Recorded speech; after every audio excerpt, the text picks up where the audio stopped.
Hey everybody, Tim Dwyer here from South Australia. How you doing? Well, I've been a bit quiet of the last few days, and there's a reason for it. I just wanted to see what was going to play out in the UN because everything's changing literally by the hour.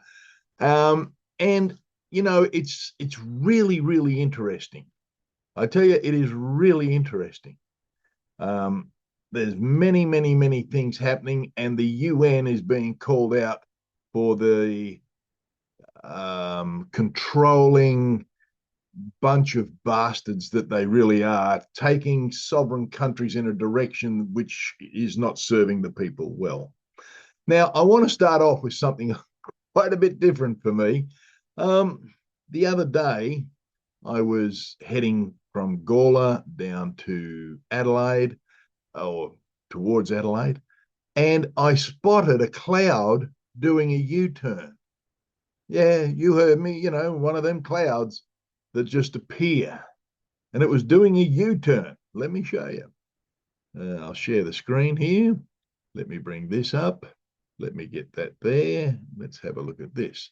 Look at that. This is the road coming out of Gawler onto the highway. And look at this cloud. It's doing a big U turn. Now look at the sky. The sky itself is like soup.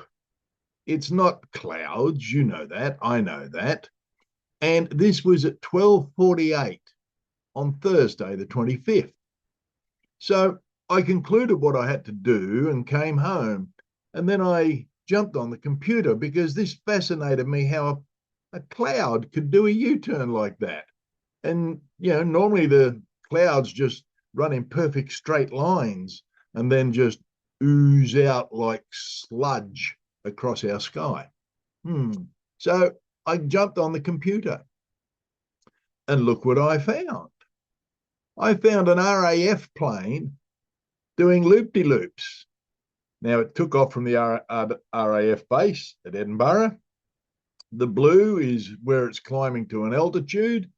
And over here is where it got to an altitude and it switched on something. I don't know what. So when I saw this, I rang the Transport Minister's office and said, there seems to be something going on here. Well, the young man in the Transport Minister's office assured me it was just condensation trails coming out of the engines. And I go, oh, right, okay. So can you tell me how the condensation then spreads out all over the sky? And he said, oh, well, it's the new technology in the planes. I said, that's exactly right. It is the new technology in the planes that is allowing them to spray this shit all over us. And I explained to him that I have a science background, and I think he should really go and get himself educated, either that or just stick to bloody answering phones and not giving any advice at all. So anyway, this plane was an RAAF plane, or RAF, right? And so then what I did was I rang the Edinburgh Air Force Base, as you would. Why wouldn't you? And I spoke to some buffin down there, and he goes, he didn't, well, not sure. I don't know. I'd have to check, right? But here's the funny thing. After I got off the phone to him, where this plane is here now, you can see in that picture, it disappeared. It literally disappeared, poof, off the radar, unfindable on tracker. It disappeared. I rang him back and said, hey, I think your plane's had a crash. It's disappeared off the radar.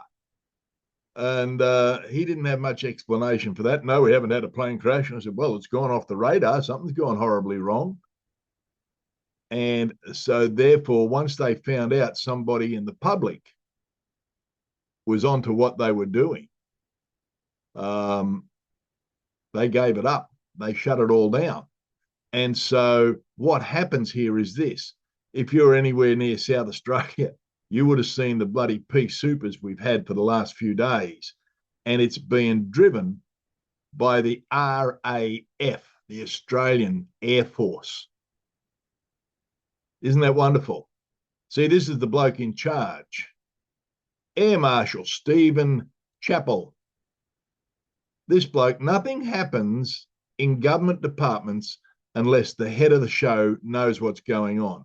This bloke is the guy responsible for spraying the shit out of you here in Australia. He knows what's going on. He must authorize it at some level. Now we can put a face and a name to that shit they spray in the sky. Now, not 20 minutes or probably half an hour later, this was outside my back door. That's outside my back door. Two of them. Don't know where they came from. They weren't on the tracker. Could not find them on the tracker. Look up here. See where the arrow's pointing? See that it's like a rainbow effect. It's a chemical haze. And we must thank the Australian Air Force for this. Wonderful. Now, this was on Wednesday evening out near Sedan. I was out there on top of the big hill and looking at the sunset, and look at the beautiful sunset. But look at this. All of this is chemical haze. This one's on you, Stephen. Yes, it is. Now, you go, Tim, this isn't your normal stuff. No, it's not. No, it's not. But I hear everybody gibbering and clamoring about, the chemtrails. Well, here's the guy driving the chemtrails in Australia. I found him. I found the plane that's spraying it for the Air Force. Now, there's others involved in it as well. But now this bloke, Stephen, he's the guy that we need to, demand an answer from. Is he trying to sabotage Australia whilst wearing the uniform and getting paid handsomely, I am assured? But anyway, moving on from Stephen and the chemical soup in our skies, and today's no better. Donald Trump in the UN, he says we've got to stop the climate change con job, and he's right. We've got to stop mass immigration, and he's right. And he laid down the law hard and fast. Oh, yes, he did. And I tell you what, it's interesting. Germany has pulled out of the green con job, and America's pulled out of the green con job, but Australia's doubling down on the green con job, right? It's interesting.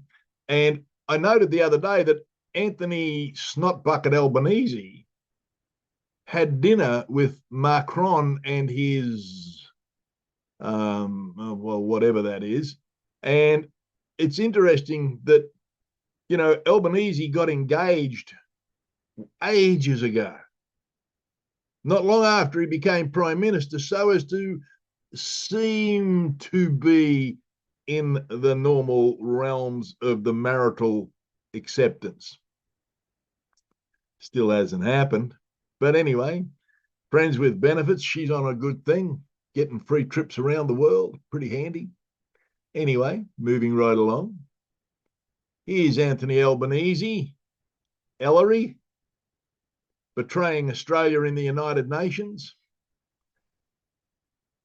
recognising the jihadists, recognising Palestine, the terrorist organisation that drives it.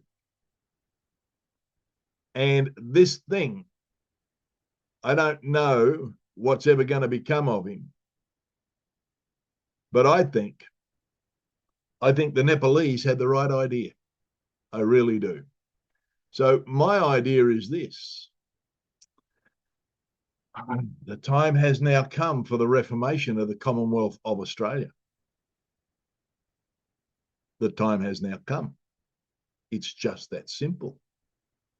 With Anthony Norman Albanese behind us there, the jihadist flag flying high. Do you want that over your parliament? Do you want to see your women and children dressed in burqas?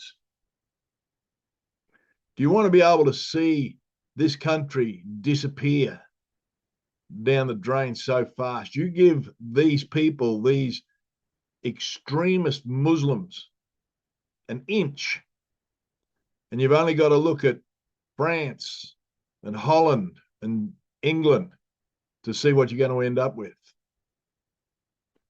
We either stop it now or it'll be too bloody late. Anyway, that's just me for Friday. I might be back tomorrow, give you a real update. Stay tuned.